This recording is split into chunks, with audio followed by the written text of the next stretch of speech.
បាទវិលត្រឡប់មកជួបជាមួយនឹងខ្ញុំបាទសាជាថ្មីបងប្អូនលោកយាយតាទាំងអស់គ្នាបាទសម្រាប់តម្រុយឆ្នោតយួន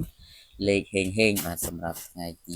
28ខែ7ឆ្នាំ2026បាទហើយសម្រាប់ថ្ងៃនេះក៏មិនខុសពីថ្ងៃម្សិលមិញផងដែរសម្រាប់តម្រុយឆ្នោតយួនយើងក៏មាននៅតម្រុយលេខសម្រាប់ធ្វើការចែកជូនទៅកាន់បងប្អូនលោកយាយតាដែលនិយមចាក់ឆ្នោតយួនទាំងអស់គ្នាយកទៅធ្វើការផ្សងសំណាងទាំងអស់គ្នាបាទហើយសង្ឃឹមជឿជាក់ថាបងប្អូននឹងទទួលបាននូវលាភសំណាងហើយសម្រាប់បងប្អូនថ្មីឬក៏បងប្អូនចាស់ដែលទស្សនាហើយមិនទាន់បានចុច follow page ចុច like ចុច share ចុច subscribe និងចុចជាវចុចសញ្ញារូបកណ្ដឹងហ្នឹងបងប្អូនសូមចុចជាវនិងដាក់សញ្ញារូបកណ្ដឹងម្នាក់មួយទៅបាទដើម្បីជាភាពងាយស្រួលសម្រាប់បងប្អូនបាទ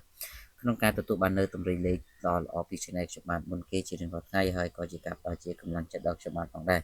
បាទហើយសូមបញ្ជាក់ម្ដងទៀតចំពោះវីដេអូដែលខ្ញុំចែកជូននេះគឺអត់មានតម្រូវឲ្យបងប្អូនធ្វើការបង្លុយបង្កាក់ទេបាទគឺខ្ញុំស្ម័គ្រចិត្តក្នុងការចែកជូនបងប្អូនទាំងអស់គ្នាយកទៅធ្វើការផ្សងសំណាងហើយសង្ឃឹមជឿជាក់ថាបងប្អូននឹងទទួលបាននូវលាភសំណាងទាំងអស់គ្នាបាទហើយបងប្អូន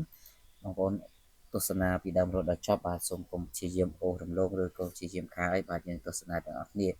បាទសម្រាប់ថ្ងៃទី28ខែ7ឆ្នាំ2026នេះសម្រាប់លេខអូសផ្ទួងលេខបុកលេខ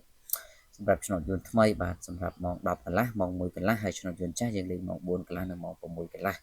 ចឹង4ម៉ោងនេះបងប្អូនអាចទស្សនាលេងបានទាំងអស់គ្នាសម្រាប់គ្រាប់ទី1គឺអ្នកទាំងអស់គ្នាសូមបុក54គ្រាប់ទី2យើងលេង64គ្រាប់ទី3សូមបងប្អូនធ្វើការបុក92ហើយចំណែកឯគ្រាប់ទី4គឺសូមអ្នកទាំងអស់គ្នាលេង71បាទចឹងលេខ4គ្រាប់នេះបងប្អូនអាចយកទៅធ្វើការផ្សងសំណាងបានទាំងអស់គ្នាបាទដោយសេរីហើយសម្រាប់លេខធំក៏យើងមានមួយគ្រាប់សម្រាប់ជ័យជូនបងប្អូនផងដែរបាទបងប្អូនទាំងអស់គ្នាអាចយកទៅធ្វើការគុណផ្សងសំណាងសម្រាប់លេខធំគ្រាប់ហ្នឹងបាទបើបងប្អូនអត់ចេះគុណបងប្អូនអាចប្រាប់មេបានទៅគេនឹងធ្វើការគុណឲ្យបងប្អូនទាំងអស់គ្នាបាទអញ្ចឹងគ្រាប់ហ្នឹងគឺយើងឲ្យធ្វើការគុណនៅលេខ174បាទ174 714 147បាទ171បាទអញ្ចឹងអាចគុណទៅគុណមកអញ្ចឹងទៅបងប្អូននឹងទទួលបានលាភសំណាងហើយសម្រាប់ថ្ងៃទី28លេខធំហ្នឹងអញ្ចឹងបងប្អូនទាំងអស់គ្នាសម្រាប់ថ្ងៃនេះក៏មានតែប៉ុណ្ណឹងសូមអរគុណសូមគោរពលាជូនពរត្រឆ្នោតទាំងអស់គ្នាបាទ